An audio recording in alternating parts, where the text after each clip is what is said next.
शोक संताप त्याग धजो और मेरी प्रभु को टोकरी में धर सिर पर धार्यो।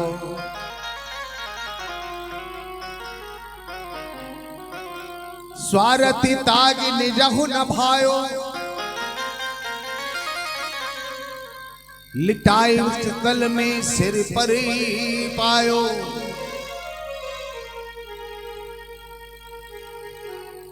धर ही प्रभु को सिर जो कदमे बढ़ायो।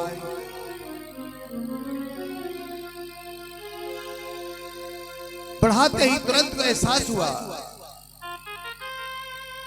कि प्रभु तो संग है, लेकिन बंधन जो क्यों हो रहा है।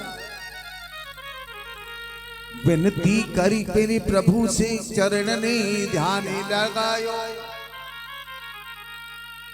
हे प्रभु, हे मेरे गोविंद, कैसे चलूं? पैरों में बेड़ियां, हाथों में हथकड़ियां, चलूं तो मैं कैसे चलूं?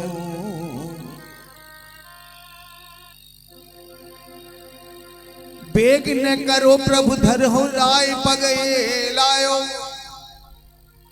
अब तुम्हारी ही शरण है मेरे गोविंद, तुम ही आकाश द्वार बनायो। शरणागत हुए वसुदेव जी, तुरंत हाथों की बेड़ियां और हाथों की हथकड़ियां शरीर आते और पैरों की बेड़ियां खुल गई। यहां तक कि एक एक करके सारे दरवाजे खुलते गए, सारे ताले बेताल खुलते चले गए। सेवक जुग में पहरेदार खड़े किए कंस ने, वो सुप्तावस्था को चले गए। आंख खुली मुंह खुली कर में सब खड़े हुए, लेकिन किसी को भी चेत नहीं है कि क्या हो रहा है। आंखों से दिखाई नहीं, कानों से सुनाई नहीं, मुख में कोई शब्द नहीं। अचेत से पड़े पड़े पुतले सुभायो है। बेकिधर हूं पग वसुदेव जो यमुना किनारे पर धायो है। चलते चलते पहुंच गए यमुना जी के किनारे। अहो भाग्य मेरे सो भगवान जो आए। यमुना जी को भी बड़ो आनंद भयो है।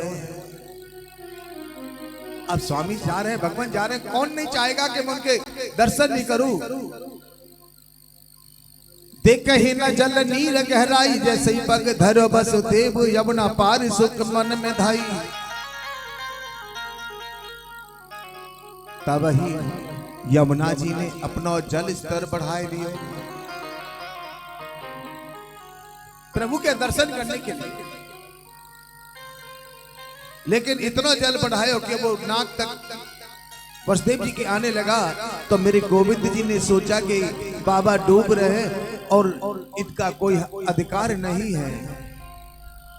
तुरंत उन्होंने अपना पैर टोकरी से नीचे बढ़ायो। टोकरी से नीचे के में पैर बढ़ा दिया, यमुना जी को स्पर्श कर दिया। और जब यमुना जी को स्पर्श कर दिया तब क्या था? चरणन स्पर्श करो प्रभु को, यमुना जी शांति हो गई।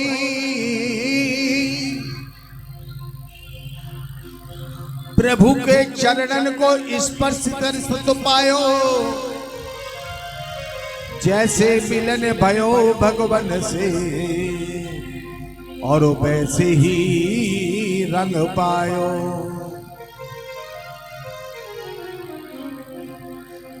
श्याम सो मिली है यमुना श्याम संग पायो। श्याम से मिली यमुना, यो यमुना श्याम रंग पायो।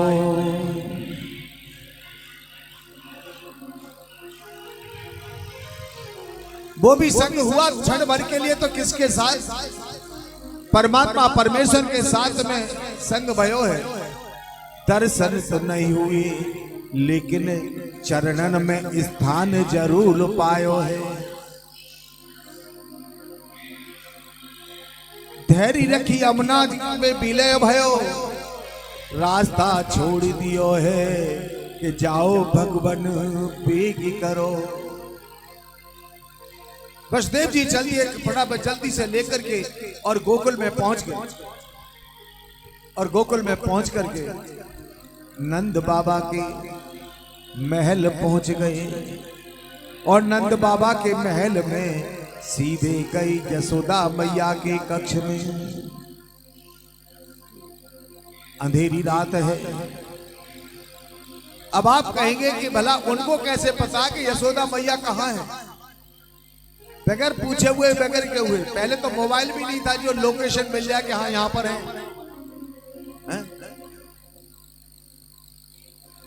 उनके संग है कौन?